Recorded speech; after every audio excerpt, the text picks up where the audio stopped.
puas hanya berorasi, sejumlah orang yang menamakan diri sebagai Forum Mahasiswa dan Pemuda Peduli Keadilan melakukan aksi blokade pintu masuk gerbang Bawaslu RI di Jalan MH Tamrin, Jakarta Pusat dengan cara tidur di atas aspal jalan.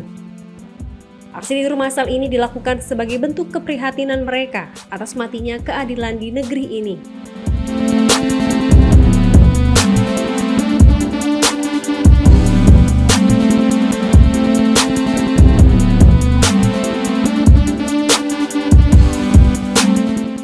Dalam aksinya, massa mendesak Bawaslu untuk mendiskualifikasi pasangan calon Bupati Bengkulu Selatan yang menjadi pemenang dalam hasil pemungutan suara ulang beberapa waktu lalu.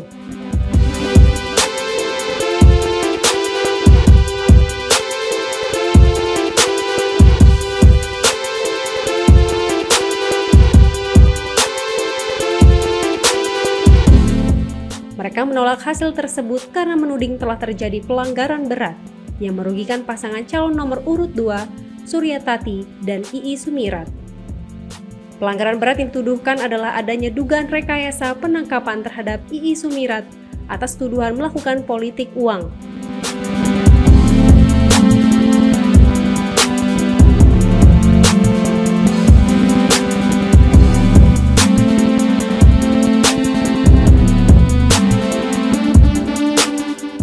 Rekaman video penangkapan yang diduga direkayasa itu kemudian disebarkan di media sosial dan bahkan diputar di tempat pemungutan suara saat PSU digelar.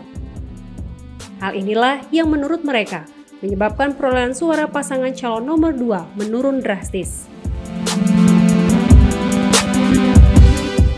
Saya sampaikan di sini, saya selaku kuasa hukum dari Paslon 2, Suryatati dan Ii Sumirat. Kami sedang mendaftarkan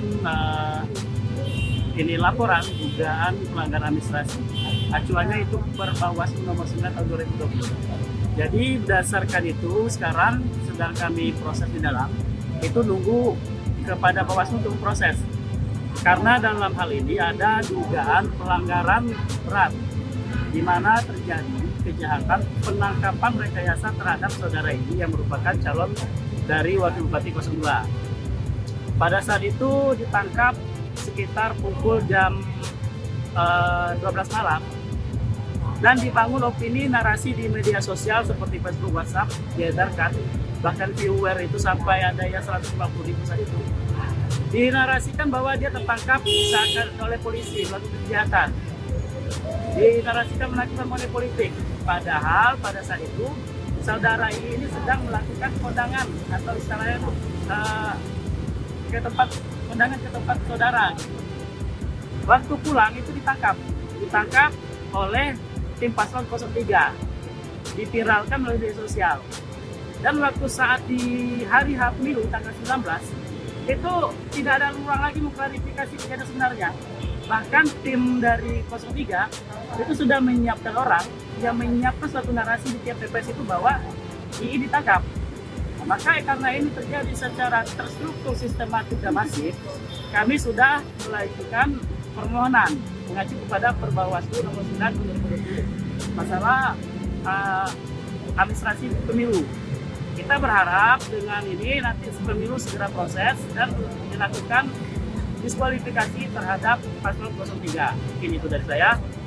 Ada pertanyaan silakan. Kalau untuk status pemilihan bupati saat ini, berarti saat ini sebelumnya sudah ulang atau seperti apa?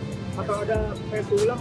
PSU. Jadi gini, Bengkulu Selatan itu pada Pilkada November, Paslon 03 itu melakukan gugatan terhadap kemenangan Paslon 02 yang dimenangkan oleh Gusnan Mulyadi pasangan Ii Sumirat. Dan dari hasil mahkamah itu diskualifikasi terhadap Gusnan Mulyadi sehingga dilakukan pemilihan ulang digantikan oleh Suryatati. Pada pemilihan ulang ini terjadi kejahatan yang luar biasa.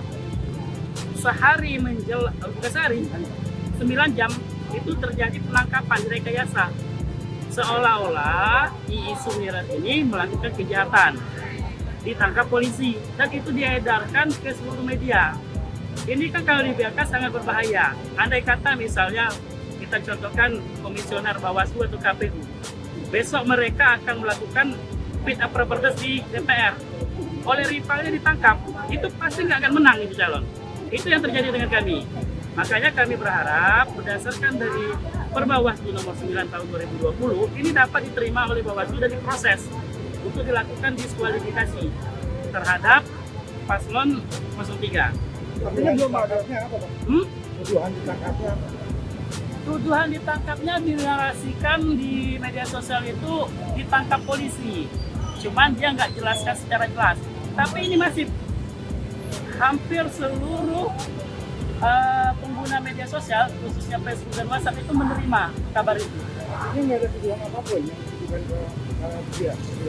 Gimana? Nggak ada tuduhan apapun. Money politik. Kalau yang dituduhkan itu money politik. Dituduhkan itu money politik. Waktu itu memang dilakukan penggeledahan mobil dan mereka juga nggak nemukan apa-apa di mobil itu.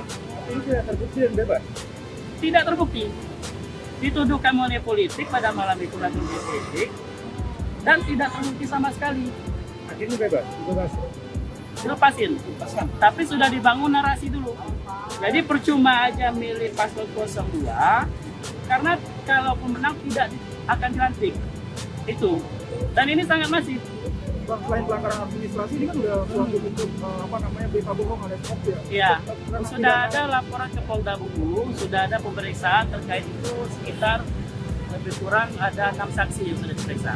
6 saksi itu dari yang menangkap tim paslon itu? Itu dari saksi di lapangan dengan kuasa hukum sebagai pelapor. Tapi dari tanggapan dari pihak sana, tim paslon sana sudah ada tanggapan terkait hal itu? Kita kurang tahu itu. Kurang tahu. Kalau masalah dari pihak sana kita kurang tahu. Artinya ini proses perhitungan suara di Kabupaten Bengkulu Selatan ini belum berjalan? Kalau hasil perhitungan suara sudah selesai, kita juga lakukan gugatan ke Mahkamah Konstitusi, ya kan? Dan juga kita lakukan upaya ke Bawaslu mengacu kepada Perbawaslu nomor 9 tahun 2020. Artinya belum ditetapkan ya untuk pemenangnya? Belum, pemenang belum ditetapkan.